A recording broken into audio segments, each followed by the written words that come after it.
எங்களை புறக்கணிக்காதே, பொறுக்க மாட்டோம். ஈழவர் சமுதாயத்திற்கு தனி ஒதுக்கீடு, கிறிஸ்தவர்களுக்கு தனி ஒதுக்கீடு, நாடார் சமுதாயத்திற்கு தனி ஒதுக்கீடு, விஸ்வகர்மாவிற்கு தனி ஒதுக்கீடு, ஓபிசிக்கு தனி ஒதுக்கீடு, அங்கே அனைவருக்கும் உரிய நீதி, அதுதானே சமூக நீதி. கர்நாடகாவிலே தொகுப்பு இடஒதுக்கீடு, ஆந்திராவிலே உரிய ஒதுக்கீடு, தமிழ்நாட்டில் மட்டும் முறைகேடு, தமிழ்நாட்டில் மட்டும் முறைகேடு. சமூக நீதி பிறப்பிடமான தமிழ்நாட்டில் மட்டும் ஏன் இந்த அவலம்? தமிழ்நாட்டில் மட்டும் ஏன் இந்த அவலம்? அநீதியை போக்கு, அநீதியை போக்கு, நீதியை வழங்கு, நீதியை வழங்கு, வன்னியருக்கான நீதியை வழங்கு. 20% இடஒதுக்கீட்டு ஆணையை காலம் கழித்தாமல் உடனே வழங்கி வாழ்க வாழ்க வாழ்கவே, வாழ்க வாழ்க வாழ்கவே, மருத்துவர் ஐயா வாழ்கவே, வாழ்க வாழ்க வாழ்கவே, வாழ்க வாழ்க வாழ்கவே, மருத்துவர் அன்புமணி ராமதாஸ் வாழ்கவே.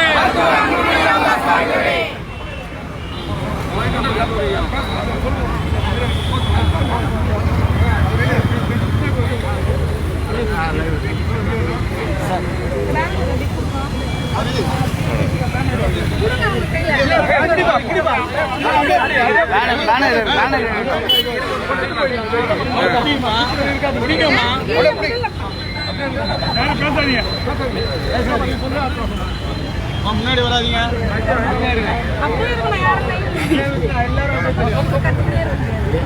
சமூக நீதி போராளி மருத்துவர் ஐயா பசுமை நாயகர் மருத்துவர் அன்புமணி ராமதாஸ் மணி அவர்கள் தலைமையில் தமிழகத்தில் பெரும்பான்மையான சமுதாயத்தில் உள்ள வன்னியர்களுக்கு 20% தனி ஒதுக்கீடு வழங்கி தமிழகத்தில் டிசம்பர் மாதம் 2ஆம் தேதி முதல் கட்டமாக தமிழகம் முழுவதும் உள்ள 12,000க்கும் மேலான கிராம சபைகள் கிராம நிர்வாக அலுவலகத்தில் 20% தனி ஒதுக்கீடு கேட்டு முதற்கட்டமாக டிசம்பர் மாதம் 13ஆம் தேதி போராட்டம் தொடங்கியது. பிறகு டிசம்பர் மாதம் 23ஆம் தேதி தமிழகத்தில் உள்ள நகராட்சி பேரூராட்சி அலுவலகங்களில் 20% இடஒதுக்கீடு கேட்டு இந்த மனு கொடுக்கும் அறப்போராட்டம் நடைபெற்றது. இன்று தமிழகம் முழுவதும் உள்ள வட்டாட்சியர் அலுவலகத்திலும் ஊராட்சி ஒன்றிய அலுவலகத்திலும் 20% தனி ஒதுக்கீடு கேட்டு மனுக்கள் கொடுத்து அறப்போராட்டம் நடத்தி வருகின்றோம். தமிழகத்தில் சமூக நீதி மிகவும் சூறையாடப்பட்டுக் கொண்டிருக்கிறது. வன்னியர்களுக்கு 20% இடஒதுக்கீடு கேட்டு மருத்துவர் ஐயா 1980 முதல் இன்று வரை தொடர்ந்து போராடி கொண்டிருக்கிறார். இது ஒட்டுமொத்த தமிழகத்திற்கு வளர்ச்சியை கொடுக்காது. ஒட்டுமொத்த தமிழகம் வளர வேண்டும் என்றால் தமிழகத்தில் உள்ள அனைத்து சமுதாயமும் அவரவர்கள் சமூகத்திற்கேற்ப கல்வியிலும் வேலைவாய்ப்பிலும் இடஒதுக்கீடு கிடைக்க வேண்டும். சமூக நீதியை நிலைநாட்ட வேண்டும். கேரளாவில் எப்படி 7 அடுக்காக சமூக நீதியை பிரித்து இடஒதுக்கீடு கிடைக்கிறதோ, கர்நாடகாவில் எப்படி 5 அடுக்காக தொகுப்பு இடஒதுக்கீடு கிடைக்கிறதோ, ஆந்திராவில் எப்படி 6 அடுக்காக தொகுப்பு இடஒதுக்கீடு கிடைக்கிறதோ, கம்பார்ட்மெண்டல் ரிசர்வேஷன் கிடைக்கிறதோ, அதே மாதிரி தமிழகத்திலும் மிகவும் பிற்படுத்தப்பட்ட வகுப்பினர்களுக்கு 20% இடஒதுக்கீடு என்ற பெயரில் மிகவும் அதிகமாக உள்ள வன்னியர்களுக்கு 5 முதல் 6% கிடைக்கின்ற ஒரு நிலைமை இருக்கிறது. 25% தமிழக மக்கள் தொகையில் உள்ள வன்னியர்களுக்கு 5% மட்டுமே கிடைப்பது சமூக அநீதியாகும். இதை எதிர்த்து மருத்துவர் ஐயா அவர்கள் தொடர்ந்து பல வழியில் போராட்டம் நடத்தி வருகிறார். இது தமிழகத்தில் இறுதிக்கட்ட போராட்டம் வரும் என மருத்துவர் ஐயா அவர்கள் தமிழக அரசிற்கும் தமிழக மக்களுக்கும் விழிப்புணர்வு ஏற்படுத்தி வருகிறார். தமிழக அரசு உடனடியாக இந்த 20% தனி ஒதுக்கீட்டை தமிழக வன்னியர் சமுதாயத்திற்கு கொடுத்து சமூக நீதியை நிலைநாட்ட வேண்டும் என்று இன்று மனுக்கள் கொடுத்து அறப்போராட்டம் நடத்தி கொண்டிருக்கிறோம். வணக்கம். மருத்துவர் ஐயா அவர்கள் மிக நீண்ட காலமாக தமிழ்நாட்டு சமூக நீதிக்காக போராடி கொண்டிருக்கிறார்கள். ஐயா அவர்கள் இந்த நாட்டிலே எம்பிசி இடஒதுக்கீட்டை கொண்டு வந்தார். மத்திய அரசிலே ஓபிசி இடஒதுக்கீட்டை கல்வியிலே கொண்டு வந்தார். அதே போன்று தாழ்த்தப்பட்ட மக்களுக்கும் மருத்துவ இடஒதுக்கீட்டு ஐயா காரணமாக இருந்தார். அதே போன்று இப்போது 1989ஆம் ஆண்டில் கிடைத்த 20% இடஒதுக்கீட்டில் வன்னியர்களுக்கு எதுவுமே கிடைப்பதில்லை.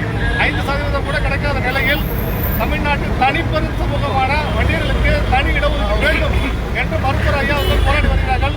இதனை வலியுறுத்தும் விதமாக தொடர்ந்து அனைத்திலும் பின்தங்கிய சமூகமாக, அனைத்திலும் வஞ்சிக்கப்பட்ட சமூகமாக இருப்பது வன்னியர்கள் தான். கல்வியில் மிகவும் பின்தங்கி இருக்கிறார்கள். அனைத்து தேர்வுகளிலும் வன்னியர்கள் வைத்து வசிக்கும் பகுதி தான் பின்னால் வருகிறது. அதே போன்று அதிக குடிசைகள் வன்னியர்கள் வசிக்கும் பகுதியில் தான் இருக்கிறது. பொருளாதாரத்தில் மிகவும் பின்தங்கிய இடமாக வன்னியர்கள் தான் இருக்கிறார்கள். தமிழ்நாடு அரசு வெளியிட்டுள்ள மாநில மேம்பாட்டு குறியீடு விமன் டெவலப்மெண்ட் இண்டெக்ஸ் அதில் பார்த்தாலும் வன்னியர்கள் தான் பின்தங்கி இருக்கிறார்கள். எல்லா நிலையிலும் பின்னால் இருக்கிற வன்னியர்களுக்கு தனி இடஒதுக்கீடு மட்டும்தான் உரிய உரிமை பெற்றுத்தரும். இதையே ஐயா அவர்கள் வலியுறுத்துகிறார்கள். டிசம்பர் 1ஆம் தேதி ஆரம்பித்து சென்னையில் ஒரு மிகப்பெரிய போராட்டத்தை மருத்துவர் அன்புமணி ராமதாஸ் அவர்கள் தலைமையில் நடத்தினோம். அதற்கு அடுத்ததாக தமிழ்நாட்டின் 10,000 கிராமங்களில் கிராம நிர்வாக அலுவலகம் முன்பாக போராட்டங்கள் நடத்தினோம். அதன் பிறகு அனைத்து பேரூரிலும் பேரூராட்சி அலுவலகம் முன்பு போராட்டம் நடத்தினோம். இப்போது ஒன்றிய அலுவலகம் முன்பாகவும் வட்டாட்சியர் அலுவலகம் முன்பாகவும் இந்த போராட்டம் நடைபெற்றுக் கொண்டிருக்கிறது.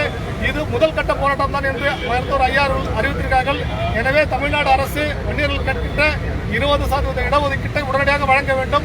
இந்த நீதியை அளிக்க மறுத்தால் இது மிகப்பெரிய போராட்டமாக மாறும். முதல் கட்ட போராட்டமே தமிழ்நாடு முழுவதும் மிக தீவிரமாக நடந்து கொண்டிருக்கிறது. எனவே தமிழ்நாடு அரசு எங்களை இதைவிட பெரிய போராட்டத்திற்கு, தமிழ்நாடே ஸ்தம்பிக்கக்கூடிய ஒரு போராட்டத்திற்கு எங்கள் தள்ள வேண்டாம் என்று கேட்டுக்கொள்கிறோம். தமிழ்நாடு அரசு இதுவே இறுதி போராட்டம் எடுத்துக்கொண்டு உடனடியாக இந்த 20% இடஒதுக்கீட்டை வழங்க வேண்டும். மருத்துவர் அன்புமணி ராமதாஸ் அவர்களும் மருத்துவர் ஐயா அவர்களும் கோருகிற இந்த கோரிக்கை நிறைவேற்ற வேண்டும் என்று கேட்டுக்கொள்கிறோம். அதற்காக இன்று சென்னை மாம்பழம் வட்டத்தில் இருக்கக்கூடிய தமிழ்நாடு அரசு வட்டாட்சியர் அலுவலகத்தில் நாங்கள் மனு கொடுக்க செல்கிறோம். இங்கே இந்த சென்னையுடைய மாம்பழம் பகுதியில் இந்த பகுதியில் இருக்கக்கூடிய ஒரு அனைத்து மக்களுக்கு கையெழுத்து பெற்று ஒரு மிகப்பெரிய ஒரு ஆவணமாக நாங்கள் இதை அளிக்கிறோம். இதில் அனைத்தும் இந்த பொதுமக்களிடம் கையெழுத்து பெற்று இதை அளிக்கிறோம்.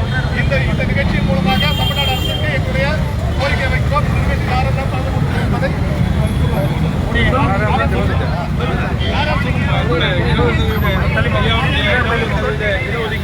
ரோட்டை மறைச்சிட்டு ரொம்ப ரோடு